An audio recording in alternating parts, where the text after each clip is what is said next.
ALG, or Automatic Language Growth, began in Bangkok in 1984 for teaching Thai to foreigners who were coming to Thailand to live.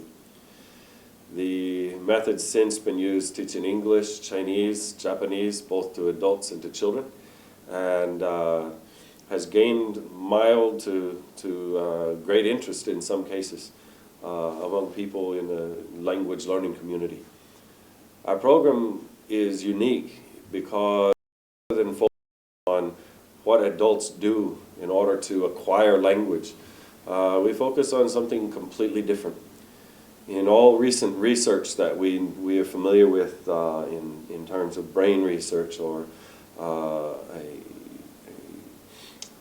linguistic research, we find a tremendous consistency with our basic foundations and what we're learning today in modern science. The foundations of ALG are very simple, in fact. We believe that adults, in fact, can learn like children. In the historical kind of reasoning of people has always been, oh, adults can't learn anymore like children. The age of 4, 5, and 6 are the years when you have to gain a second or third language to really be proficient. Dr. Brown, Dr. J. Marvin Brown, began ALG when he realized that through years and years of practice, no matter how much the adult practiced, no matter what the background of that adult was, they never could achieve anything close to what the young child could do. Naturally, people have seen this over and again, and we find out that the reasoning that comes from that, or the conclusions we've drawn from that as a society, is adults can't learn like children. Dr. Brown looked at that conclusion, and through the research of men like Stephen Krashen and many others, realized that there were some problems in that reasoning that adults can't learn like children. May not be the case at all. The reasoning went something like this. Here are children, young children gain a second language or a third language, they become proficient or very fluent in a short amount of time. Adults trying to gain that same language never become proficient and take as long as a lifetime and achieve much less results.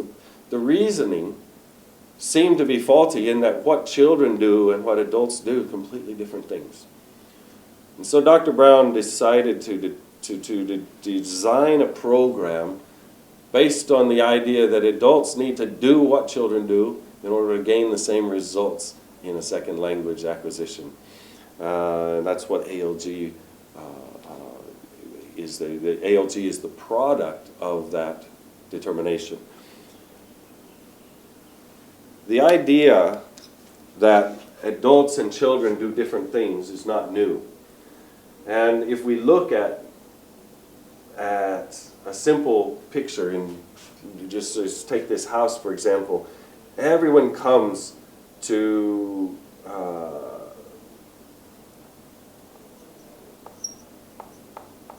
language learning with some goals in mind. I think everyone wants to speak. Most people, or maybe not most, but many, want to learn to read and, of course, to write. If we look at these abilities, we say, yeah, we're learning a second language to speak and read, or to read and write, or to write, or to speak and read and write. This is common everywhere. The idea that adults must try in order to be proficient, practice makes perfect is the old concept, if you will, is what most language programs are actually based on.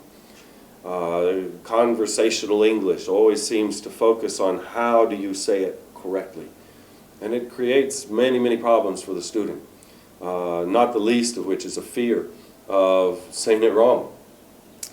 The self-consciousness and the tenseness of that kind of a setting that we've often, if we've gone through that process of trying to learn the right thing and remember the right thing, then go out and practice the right thing, is very strenuous.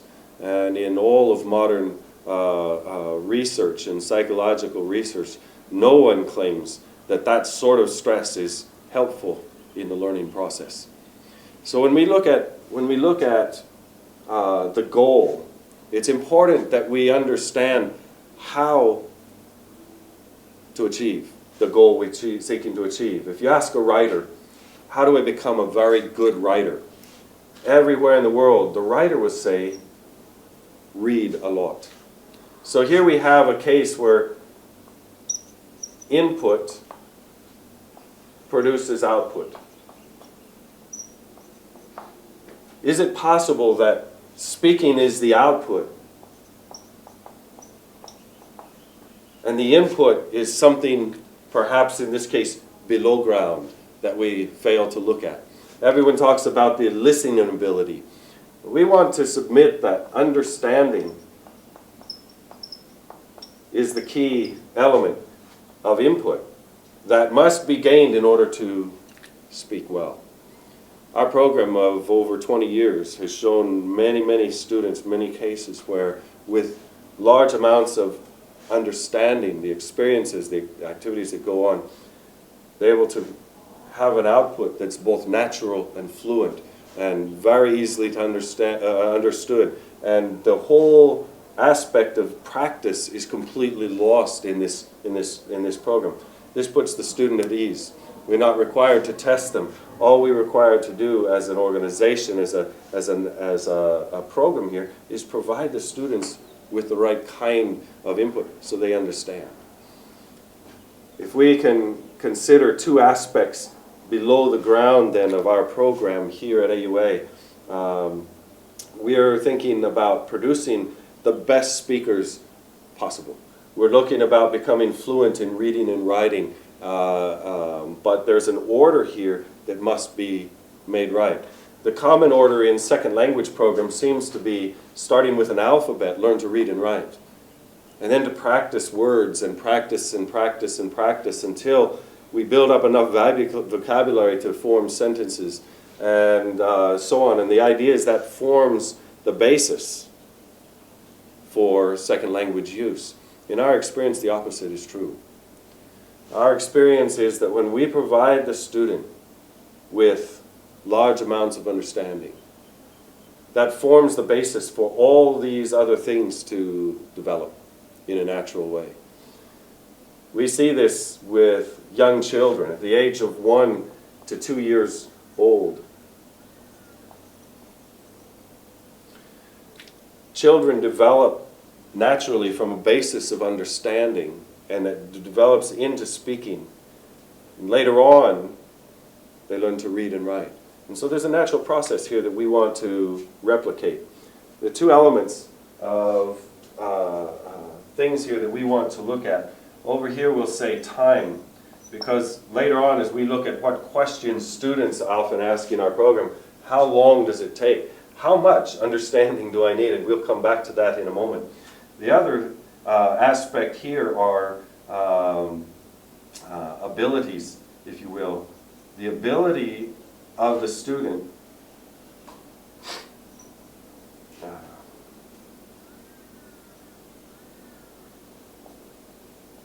you can edit that out, I'm sure. The ability of the student is an important thing, but what must the student be able to do? In a traditional program where we're learning words from letters, we start with letters of the alphabet, we go to words and then phrases. Student ability is very important. One of my own personal experiences is I was not a very good language student. In fact, in all of my English classes, which were my first language classes, I could easily say it's my worst subject. Later on in school, I came into Spanish classes, and even in my life, I was surrounded by many Spanish-speaking friends. The Spanish classes were worse than English.